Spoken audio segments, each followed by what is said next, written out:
Welcome back to the Based on Actual Events podcast, a podcast where we talk all about movies, films, cinema, and TV. This is actually Ben, and I love movies. Welcome back to the second episode in May for Based on Actual Events, the second podcast.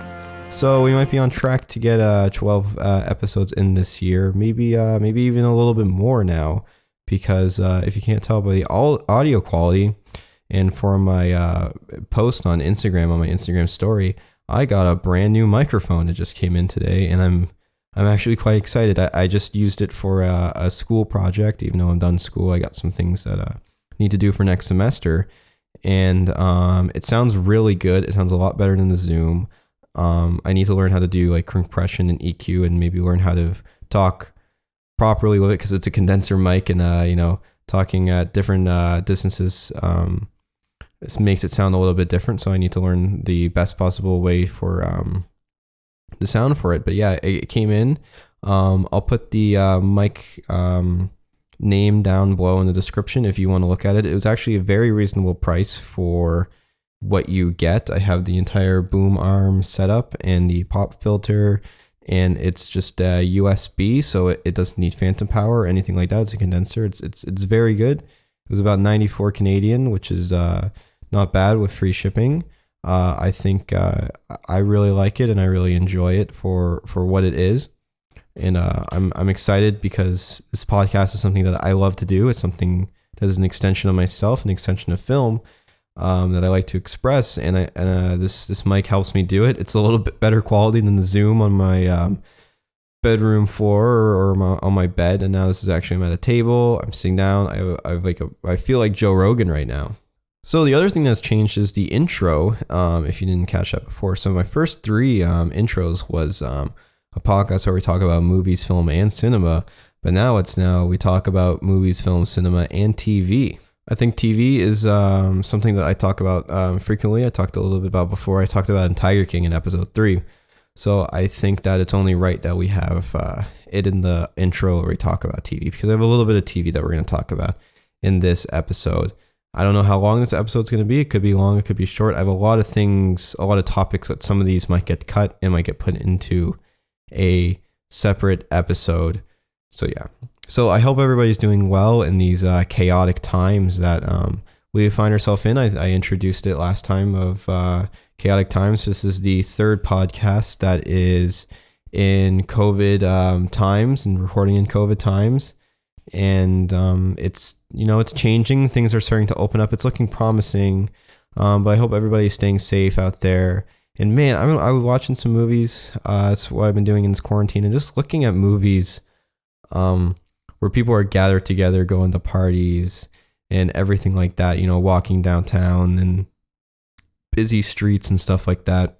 It blows my mind that's how life used to be, even just 3 to 4 months ago, and how much things have changed, and how I don't want to say it looks grim, but how normal has changed, and how life has totally changed the way we look at it. And all these things that we took for granted for almost our entire lives is now changed. But that's more real life. We're here to talk about movies, right? So what's been happening with me? I've been watching a lot of movies. Playing Pokemon Go. I got back into Fallout 76, which is popular, unpopular, depending on who you are. But I have a couple of cool projects and cool ideas that I have, but those are going to be released like way in the future. One of them is like very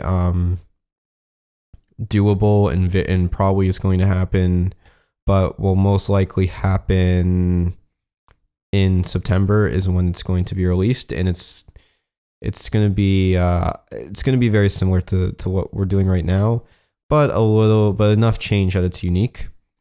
The other project is, I think, a very cool idea that I had. I've been thinking about doing this for a while, but it's something that I don't right now have the talents for it. I might need to hire somebody or get some people behind this project or some ideas for it. I don't want to announce it just yet because it might not happen. I kind of want to get the ball rolling. It's very much a back burner idea. But I got a couple cool things coming.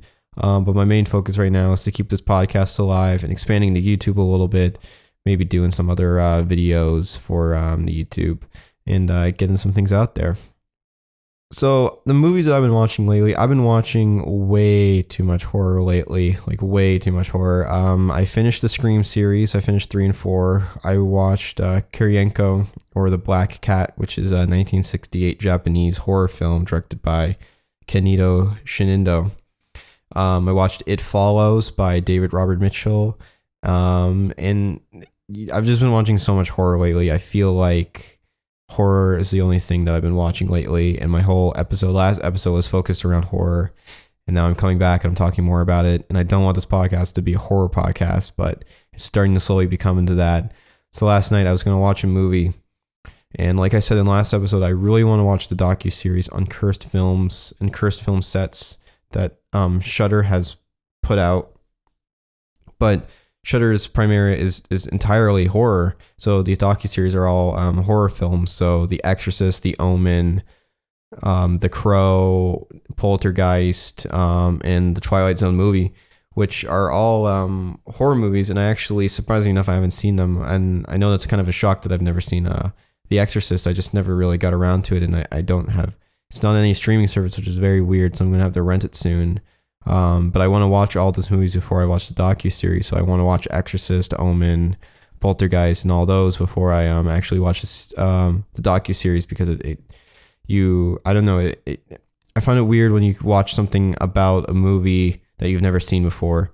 So it's kind of like watching Heart of Darkness without seeing Apocalypse Now. It's very odd that they're referring to scenes and clips and sections that you might never seen before. So I think that is the go-to plan, but that's 5 horror movies that I have to watch before I watch this docuseries. And it's just like, I've been watching so much horror lately. I finished the Scream series, Kirienko, It Follows. It just felt like I was in trouble by horror. Then a couple nights ago, I had a nightmare. I think it was just like, I've been watching way too much horror. I need to switch it up. So last night I watched The 400 Blows, which is a French film. And it's like the pinnacle film student movie. It's like you talk to a film student and they're like, hey, you need to watch Pulp Fiction, 2001: The Space Odyssey, The 400 Blows, and I don't know, some other movie. Yeah, I watch Fight Club too. But The 400 Blows is like if you're getting into French New Wave, you learned that in your film studies class, and now you're out there to watch 400 Blows. But I decided that it was on Criterion last night, so I sat down and I watched it, and it was a very good movie. It's very good coming of age movie. I love coming of age movies, and I wanted to watch one last night. So I watched The 400 Blows. I knew nothing about it. I had seen the opening when they're shooting the Eiffel Tower when I went to a script workshop, but that was basically all I knew from the movie. I knew nothing else from what the story was. But it's a very good story. I totally recommend it. It's, you watch, you think these weird, I don't want to say weird French movies, but sometimes you think these weird art house movies are typically all French, so it's going to be crazy and surreal. But it was just a coming of age story about a young boy in Paris, and it hits home. It's 1959, and it's very nice, and it's a very, I think, personal look from the director, and you feel sorry for this kid. But it's a beautiful ending, and I highly recommend everybody go out and watch it. So before 400 Blows, we were talking a little about horror, like we were last episode, and guess what? We're going to talk a little bit about it now, because like I said before, I think we're all a little bit reminiscing about things that we had in the past that we no longer have due to COVID-19. And I just want to talk a little bit about a TV horror, which is Stranger Things. So I watched It Follows a few nights ago. Yes, this is going to relate, but I watched It Follows a couple nights ago with my brother, and it was probably one of the movies that actually scared me in a while. Scream doesn't really do it for me. It's just kind of a fun horror slasher. Hereditary didn't even scare me either, and I don't know why. I mean, the scene that always stuck out to me in Hereditary was the, as I described it, the bonk scene, which is when the sister sticks her head out the window and she hits her head on the pole, decapitating her. Spoiler alert, by the way. But it Follows, for some reason, just really got to me. It scared me. It was very eerie, and I think that the right word for it is it's unnerving. And I think I'm I've been not into unnerving stuff right now, but I watched a couple of videos that entitled Trevor Henderson's Art, which you're probably very familiar with because he did the art for Siren Head, which is becoming a very big meme right now. But Siren Head and some other unnerving art forms that you've probably seen on Instagram or YouTube. And it as when I watch It Follows, it reminded me of these artworks where it's very unnerving and unsettling. But it reminded me of a time in my life when I watched Stranger Things for the very first time when season 1 came out. Now, season 1 came out in, I believe, 2016. So I was 16 at the time. I was in high school. And I was remembering that film because I like to describe myself. I made this tweet one time on on my old Twitter that after actually I watched Stranger Things is, I think, something that still lives to this day. I mean, COVID's kind of changed it, but my life is the beginning of a horror movie. And I think that's a very strange thing to say or a very strange thing to read. But when you think about it, I mean, especially in high school, my life kind of like, I felt like my life was the beginning of a horror movie, and it never reached the scary part. You know, the beginning of the horror movie where they're all having fun with friends. You know, you're living it up by a pool and swimming and having fun and going out for drives. And then, you know, and then suddenly something happens and the killer comes and everything turns bad. But that's what my life reminded me of. And I remember making that reference with my friends, and we watched Stranger Things. And I think Stranger Things really holds a place in my heart because, first of all, it was one of the TV shows that absolutely terrified me. It was scary. I used to bike around with my friends. 2016 was also the Pokemon Go summer, which I'm into Pokemon Go again now. But we used to go biking around at night, playing Pokemon Go. And I remember after watching Stranger Things episode 1, where they're biking and Will runs into that monster, and you don't really see it. And it grabs him. I remember I was so scared. I didn't want to go biking anymore out at night because we would bike at night all together and then go swim in a pool. I remember we did that once, and we went and we watched the entire Stranger Things series in one go. And I think Stranger Things is such a good, especially season 1. Season 2 was sort of a letdown. Season 3 brought me back into it. Season 1 was truly terrifying. It's such a cool concept, and it was I watched this in a time of my life where I kind of connected with the main characters, and I think I love those movies. And I think horror movies do it well. And I was thinking about this the other day. I think horror movies and horror TV is some of the best coming of age movies out there. And I know that's an odd thing to say. Coming of age is just like usually a young teen, you know, living life and discovering something about themselves or about life.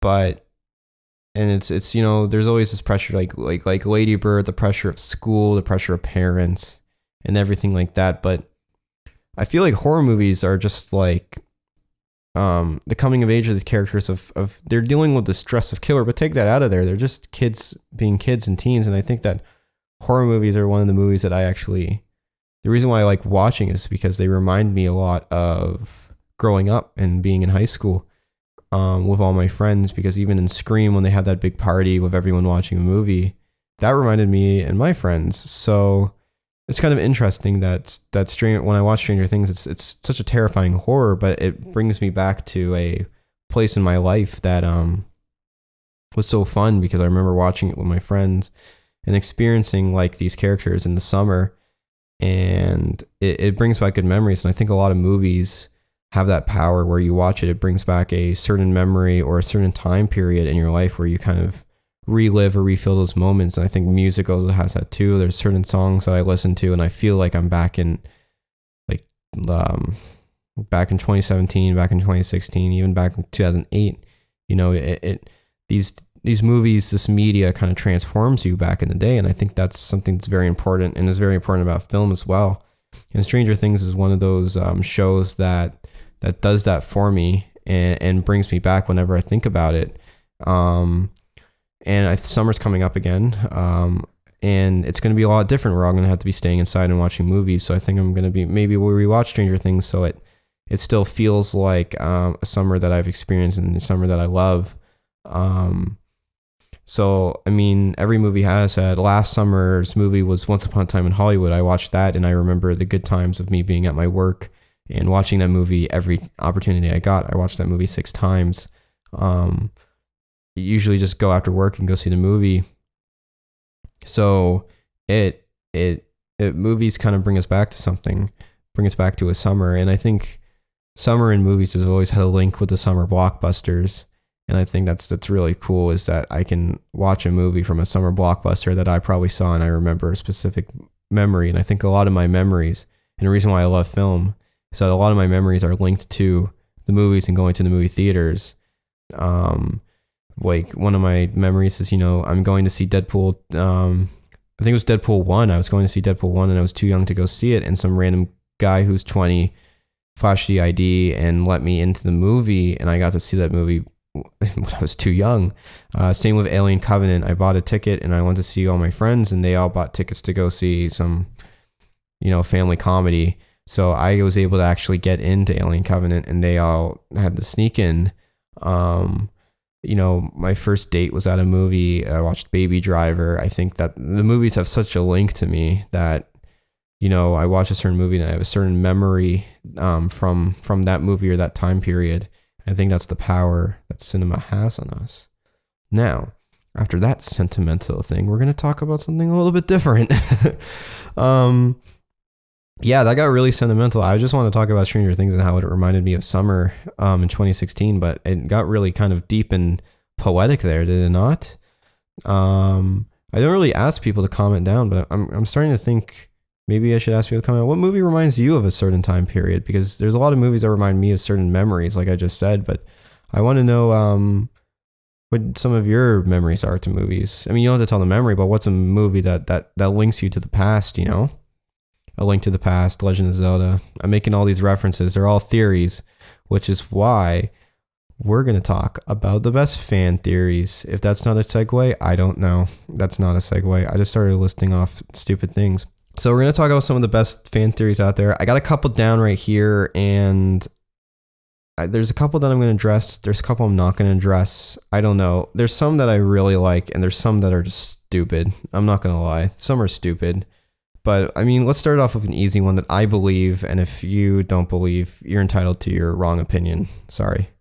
But no, never mind. You don't have to believe it. But I remember I didn't get in an argument, but I got into a debate with a teacher at my high school about this fan theory, which is about Grease, which, surprisingly enough, this is again a movie that links me to a different memory. I watched it with someone. But I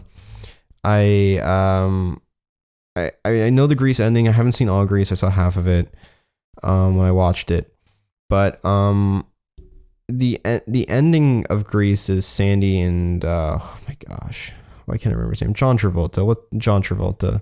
I know I'm such a fake film nerd, but they're driving off and they fly into the air, which is kind of a very weird ending for a movie that's kind of all grounded in reality, except for the musical numbers. But in musicals, that's allowed. There's certain movies have an ingrained, standard for them. So like in Kill Bill, it's totally okay for people to be jumping around and blood to be spurting everywhere, but it probably would be weird if, aliens came down and started shooting people.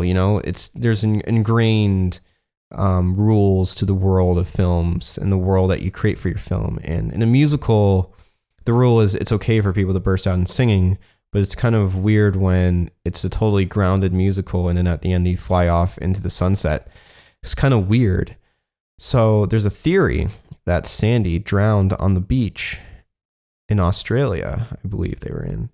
And John Travolta tried to save her, but she died. And this is all just a fantasy in the head of Sandy. And it makes so much sense. How is it that they go out, these two people meet each other, and then they just so happen to end up at the same high school? She just so happens to move to the same high school as him. It's such a weird it's a weird concept when you sit down and you think about it, that doesn't happen. And I know you can say it's a movie, whatever, but it makes more sense that she is imagining this and this is an imaginary world. And at the end, when she flies up to the clouds, it's like she's flying up to heaven. And I think that, I personally believe it. And it also explains the musical numbers, why everybody's so singing and joyful and happy. It's this fact that it's just all in Sandy's mind, and that, at the end she wins, I don't know. I think it's true. You can comment if you think these are true or not, but I don't know. And then the other one is Kevin McAllister is actually Jigsaw. This is another one that it's kind of stupid, but it's also kind of like believable too, that Kevin McAllister grew up and became Jigsaw. I think that one's kind of a far out connection. I always don't like the fan theories that connect two separate movies, because because when I look at that, I know that there's no chance in hell that Home Alone had any probably had no correlation on the creators of Saw. People of Saw didn't see Home Alone. It's like, let's make a sequel to that with totally new names for characters. That's I think it can be done really well. I think you connect it really well. There's a very good video on YouTube about how Snowpiercer is actually the sequel to Willy Wonka. And it's done extremely well. And you should definitely go watch it. It's very amusing and very I don't know, I read that title, I'm like, there's no way.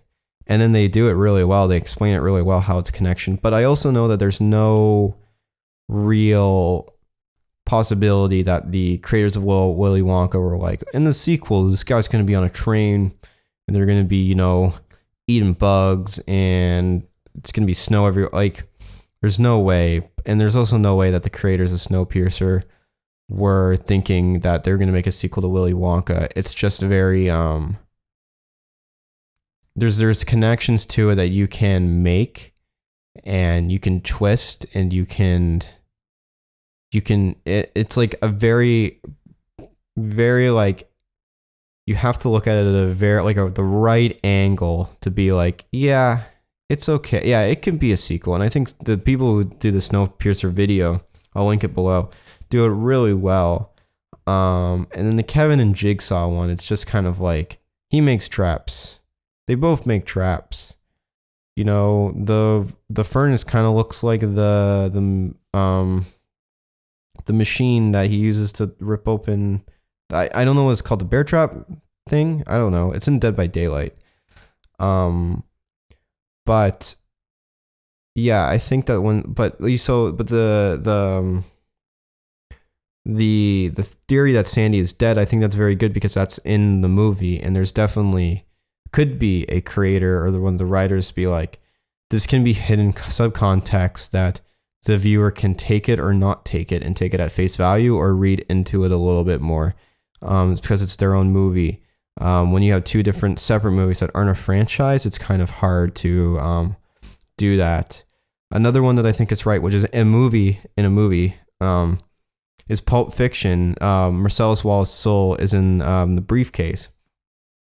So I've read a lot about how it isn't, what it is. What it actually is just a light in a briefcase.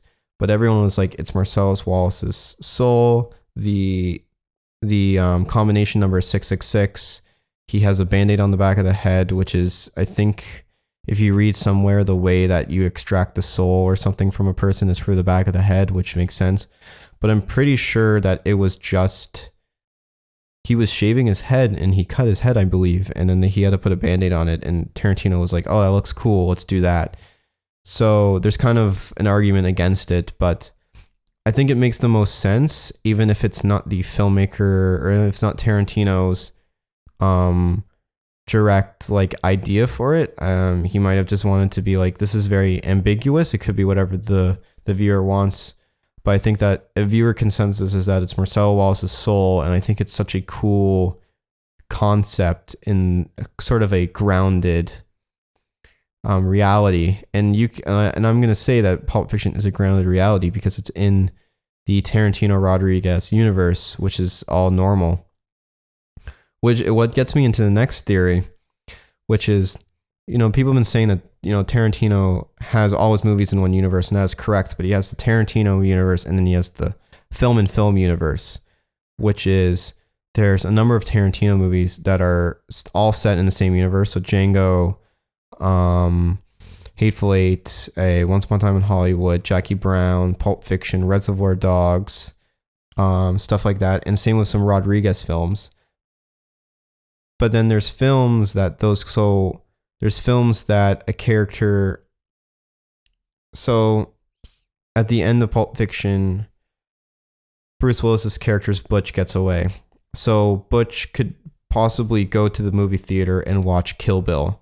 So that's how that kind of works. Or he could go and watch Spy Kids from Robert Rodriguez, which is kind of crazy because if you actually look, not in Spy Kids, but if you actually look in Shark Boy and Lava Girl, which is a Robert Rodriguez film, which is one of the best kids movies ever, you can see a Big Kahuna Burger bag when Max is fishing,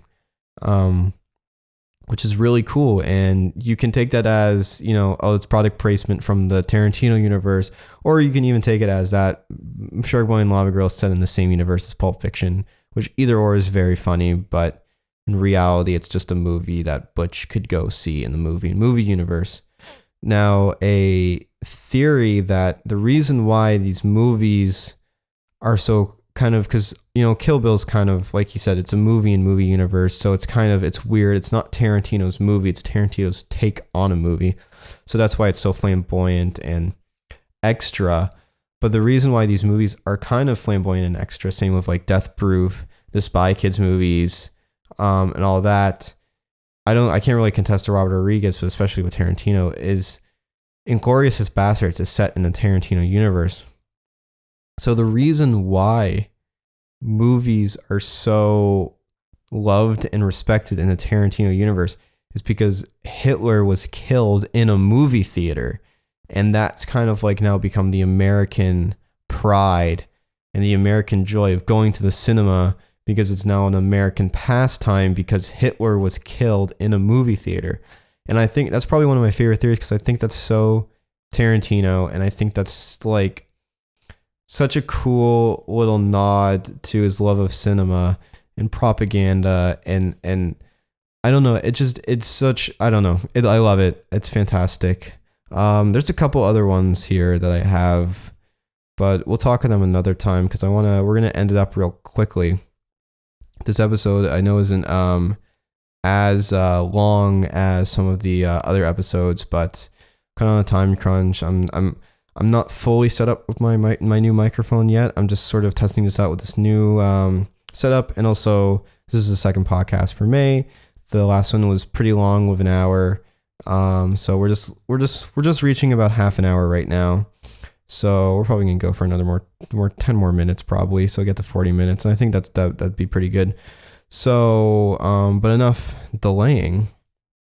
Let's move on to some film conspiracy theories, which isn't fan theories, and it's kind of hard to find these because every time you search up film conspiracy theories, you get either Conspiracy Theory the movie, or you get the fan theories from what I just said. But film conspiracy theories are more, I don't know how to put it. They're not about the movie. They're not in the movie, but kind of about the sets and around the movie. So the two that I kind of found and referenced, because two of these I know kind of off by heart, we're going to talk a little bit about them, which is the biggest film, I think, conspiracy theory is the faked moon landing. And you might ask yourself, why is it a film conspiracy theory? But it's because the running conspiracy theory is that Stanley Kubrick, the director of 2001 Space Odyssey, directed the moon landing. That he was the one that directed it. And I don't know how that theory conjured up to be, but there's a lot of evidence in his work, The Shining, which people were like, that's kind of hard evidence that he did it. But I also know Stanley was I'm saying this like I know him personally.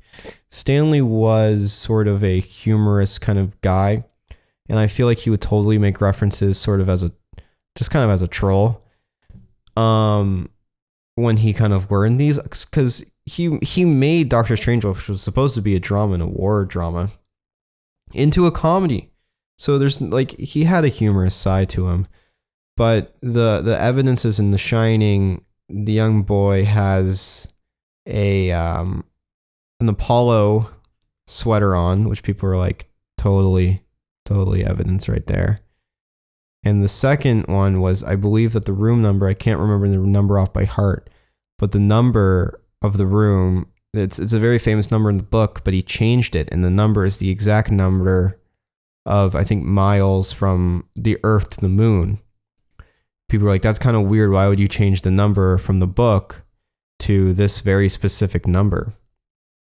And there's a cool movie called Operation Avalanche about the moon, fake moon landing. It's a Canadian film, actually. I recommend you go check it out. So yeah, it's kind of interesting. I mean, I don't know. I'm more in the camp that the moon landing was real. I know people are like, it's fake, and there's tons of evidence, that it is fake. But there's also evidence that it is real. And you can totally see why they want Stanley Kubrick for it. After 2001, The Space Odyssey, which was mind-blowing for the time of the effects of what space was really like. And especially the running around the walls with the gravity. I think that's such an iconic scene, and probably why they wanted to use Stanley Kubrick if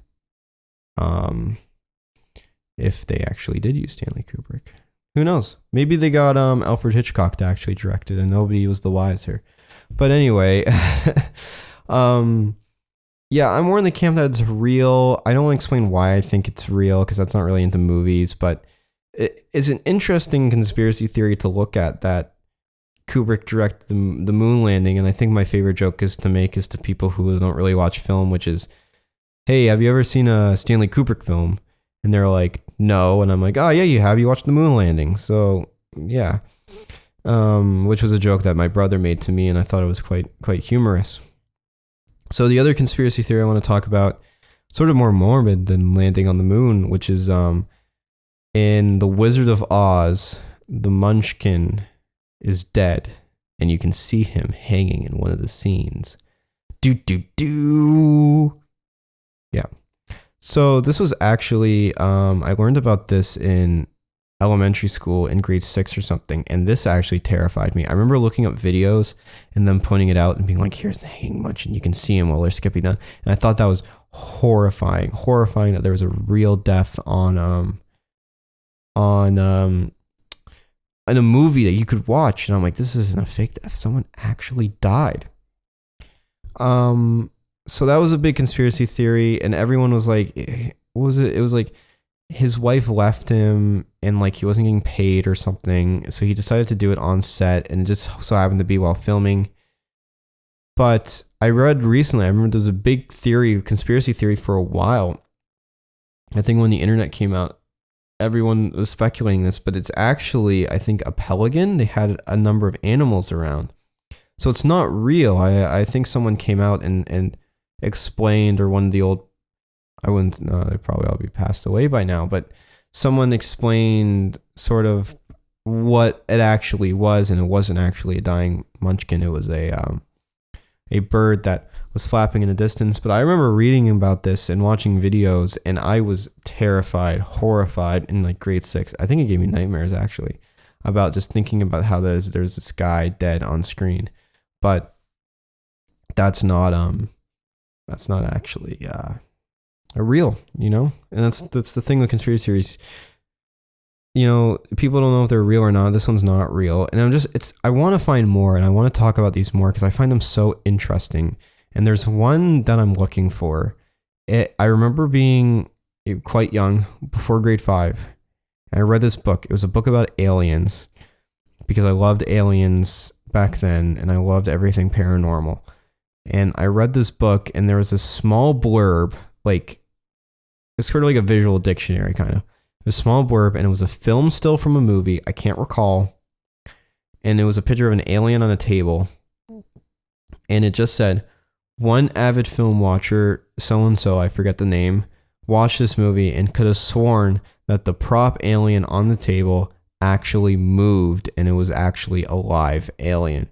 And I want to know what movie that was. And I want to know, like, there's no way it was a real alien, obviously, but I want to know, like, why people thought this. And I want to know if there's anything more like this. Like, I want to know if there's movies where people are like, oh, this is a movie, a documentary about some piano player, but in one of the interview footages, you can see like some object in the background or some, you know, some person or some alien or some ghost in the background, and those kind of conspiracy theories, because I think that is really interesting, and that's what kind of terrifies me. Fan theories are fun. Like, I'm not going to don't get me wrong, fan theories are fun, but it's all just sort of speculation. I like to see when the directors address fan theories. I saw one that Jordan Peele and Kevin Smith did, and I think that's kind of fun.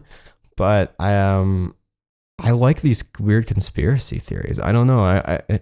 They kind of add more, and I think that's why I really want to watch that Cursed Films docuseries, because it adds more to the movie than just the movie itself, you know? I think that's why I really like it. So we are going to wrap this episode up. This episode is a little bit shorter. I do apologize, but to be fair, this microphone actually came in today, the day that I am recording. I just recorded something else for school. I'm very, I don't know how to describe it, left out of breath of talking, and I wasn't expecting to record a podcast today. So I wrote all my points up very quickly about things and about what I want to talk about. Usually I have more time to prepare and what I want to talk about. But alas, this is what's going to be out. This is the second podcast for May, so you get 2 podcasts in 1 month, which is cool. We're hopefully going to be on track to get 12 done by the end of the year, so 1 per month, which also reflects my favorite comic book series, Watchmen, when they had 12 issues. But possibly more. Hopefully some new videos will get up soon. I'm going to be working on those. Honestly, you're in quarantine and you're lazy. You're watching movies. I'm sorry. But hopefully I get some stuff out there. And hopefully that by August, I know that sounds like a very far way, I'll be announcing something very cool that I have in the works and cool idea that I still have to work on. And that's why it'd probably be announced in August and premiere in September, and then we'll see where that goes. And then I have another project which has no light of day yet, has no even window yet, because it's still very much in the concept idea phase. So I hope that you enjoyed this episode and that you're out there staying safe. Rent a movie, watch a movie with your family. Please stay safe. Make a short film even. Leave down below what movie links you to a favorite memory. That'd be very cool to see. So yeah, thank you so much, and go see a movie. I don't know what to say.